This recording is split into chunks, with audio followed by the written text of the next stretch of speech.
Hi everyone! Nandito na naman ang Reyna ng kusina. Nag-umpisa na naman ng luto dahil hapunan na naman.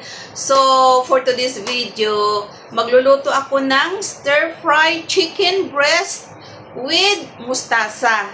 Kakaiba na naman to. Ito siya. Tingnan nyo. Yan. So, mainit na yung mantika natin. Ilalagay na natin ang chicken breast. Ipiprito ko lang siya. Ayan. Ayan na lahat ng chicken breast ko. Ipiprito ko siya ng half cook. Tapos, hahanguin ko siya. Paluto na rin pala ang ating kanin. Konti na lang. So, habang naghihintay tayo ng pinirito nating half-cooked na chicken breast. Ito yung aking panggisa. Bali, onion lang siya, bawang lang, tapos kunting green chili, dapat red chili kasi to.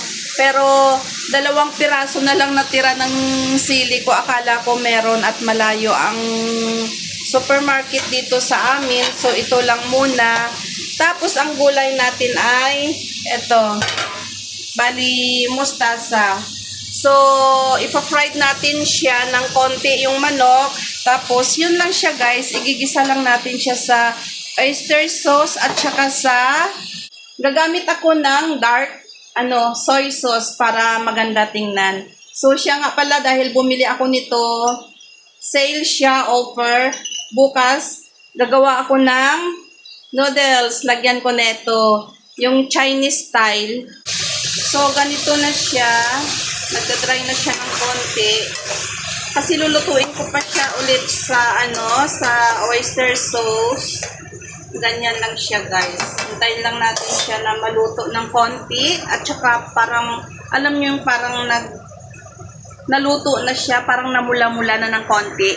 Konti lang yung niluto kong, yung chicken breast. Parang good for 2 person lang or 3. Ako, bahala na. Ito ang aking uulamin, yung tirang kare-kare.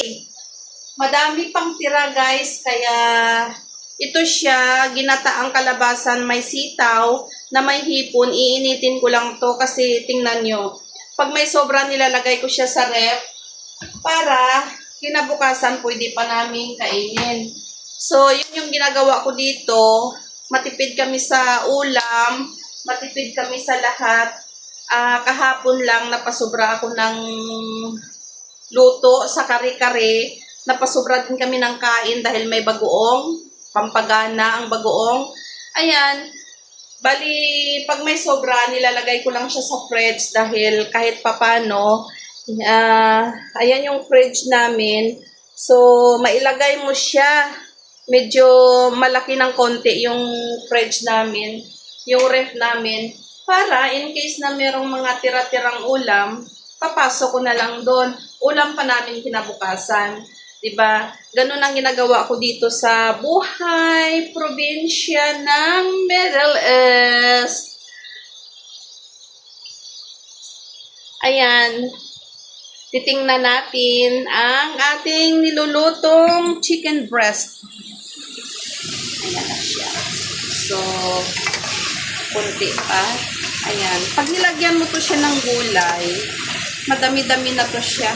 Siyempre, may sarsa siya, may gulay. Pangdagdag ulam na rin yun.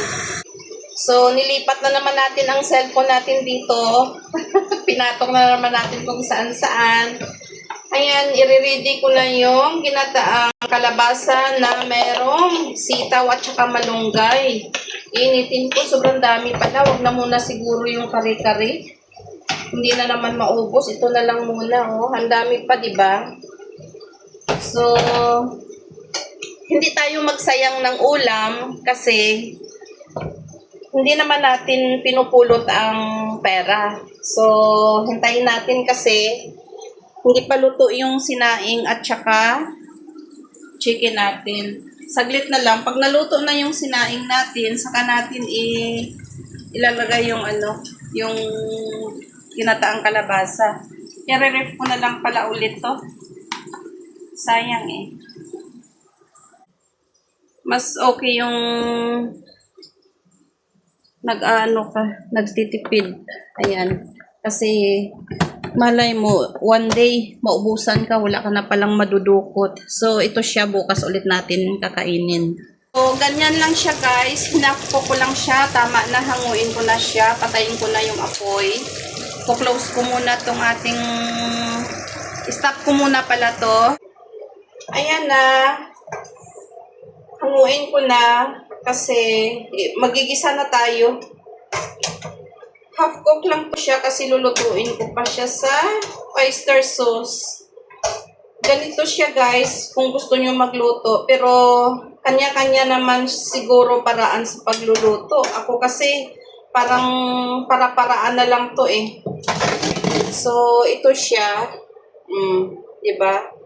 Yung mantika niya doon tumatapon kasi ayaw ko din yung masyadong ma-oil.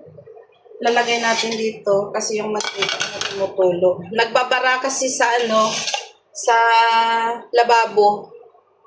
Habang nagpapainit tayo ng ating kaldero para igigisa na natin yung ating ulam, yung chicken breast, meron akong dates.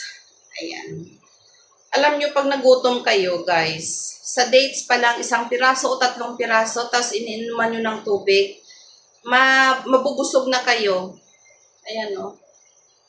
See? Yan ginagawa ko.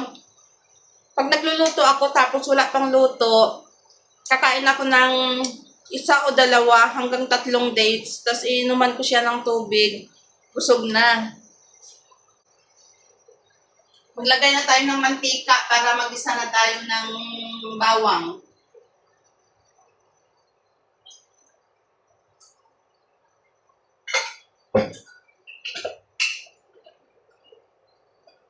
Mainit.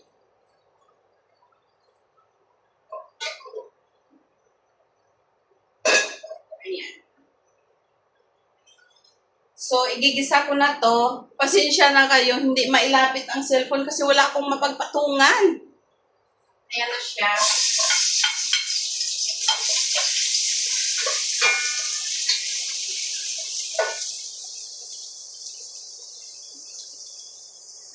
Pakita ko sa inyo.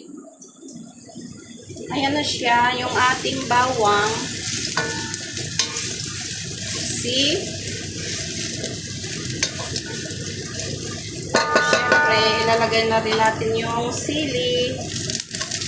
Oh, may isa pang natira. Ganyan siya, oh. Saan ko kaya ipapatong itong aking cellphone? Ay, nako, aray ko. Yan. Ilalagay ko na ang aking chicken breast.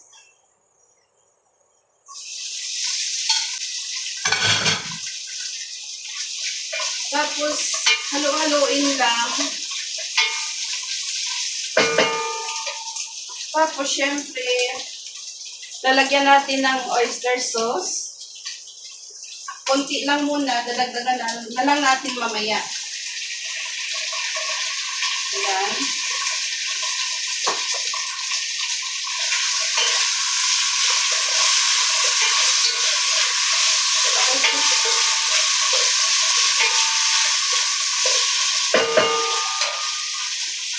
Pakita ko ulit sa inyo.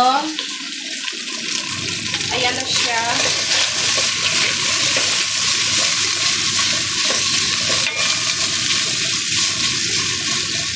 Maganda sana mushroom ilalagay dito. Kaso lang wala naman kaming mushroom. Naubos na. At syempre, baka magtataka kayo, hindi ako naglagay ng mga seasoning. Syempre, isang stock chicken cubes, paminta. Ayan siya. Yun lang guys yung nilalagay ko. Wala na daming mga panghalo-halo. At saka yung dark sauce mamaya. Ayan. So, intayin lang natin ulit saglit. Ayan, ininit ko na yung natirang kalabasa na ginataan. Low fire lang siya para hindi siya bigla masunog. Kasi pag low fire siya, kahit mahina, maganda ang pagkainit niya. Bago pala ako kumakain, kaganyan dinner namin, bago ako mag-dinner, inom muna ako ng isang basong tubig para mabusog na ako. Di ba kumain ako ng dates? So, iinuman ko siya ng tubig.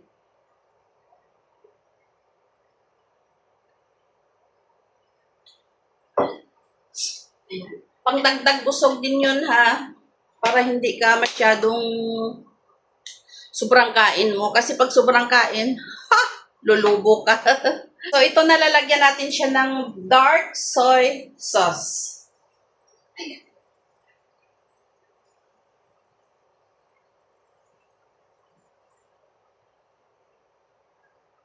Ayan siya, nalagyan natin.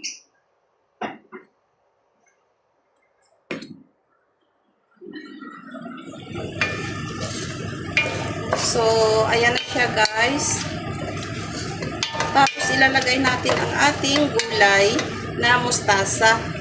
Kasi, ako naman kasi kahit anong gulay lang ang nilalagay ko, basta alam kong pwedeng makain. So, ayan siya.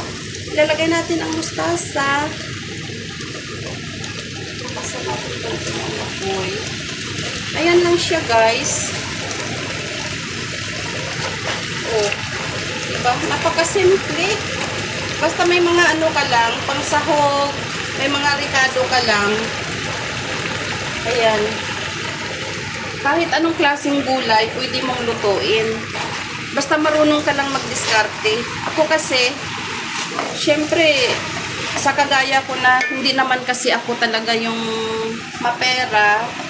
Ang ginagawa ko, syempre, tipid-tipid, isip-isip kung ano ang maluluto. Ayan siya. Oh, diba? Hintayin lang natin syempre saglit. Hindi ko tinatakpan to. Hindi ako nagtatakip pag mga dahon-dahon kasi ma-overcook siya. Ito na siya guys, pero hindi pa siya masyadong totaling luto. Kasi ako kasi gusto ko half cook, pero yung mga bata ayaw nila ng half cook, pakiramdam nila hilaw. So titikman ko siya yung lasa lang.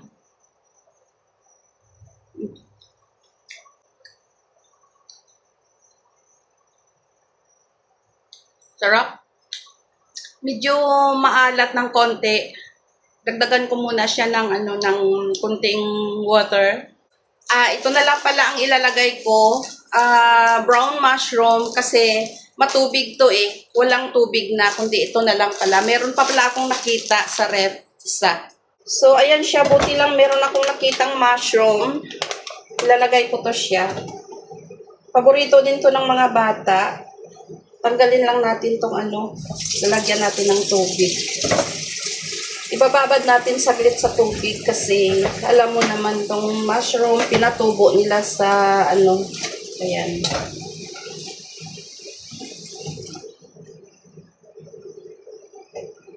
Maganda talaga kasi pag may stock ka, no, na mga gulay-gulay. So, ito siya. Hugasan lang natin ng mabuti kasi alam mo naman, pag pinapatubo nila sa meron silang mga fertilizer na nilalagay, meron kung ano-ano para pampaganda, pampataba, pampalusog. So, ito siya, pangatlo na to siya. Yung pangalawa, binabad ko siya ng mga 3 minutes. Ito siya, na to siya, pang banlaw na siya. Tsaka nilagyan ko ng guys, ng yung pampatanggal sa mga fertilizer. Ayan. Meron ako, nandyan na, naibalik ko na kasi. So, ayan. Ilalagay ko na. So, ito guys, ilalagay ko na yung mushroom natin. Dahil nagtutubig naman talaga yung mushroom. Matubig siya, kaya hindi na ako nagdagdag ng water. So, ayan. Parang mga mushroom na maliliit sa atin. Miss ko yun. Ayan siya. Hintayin ko lang na kumulo. Kasi ang mushroom kasi, saglit lang yan siya maluto. Yan. Ayan lang guys yung ulam namin. See? Di ba? Kung ano-anong gulay lang. Tsaka kumulo naman na yung ating ininit na ginataang kalabasa na may hipon. Mga 5 minutes pa siguro. Mainit na yan. So, ayan na guys. Luto na ang ating chicken with mushroom na merong mustasa. Kain na tayo. So, ayan sa mga nagtitipid, kahit anong gulay, pwede siya ilagay. Basta meron lang tayong mga sangkap na masasarap. So, hanggang dito na lang ang aking video. Ay, kakain na kami. Ayan na, kumukulo na siya. So, bye-bye!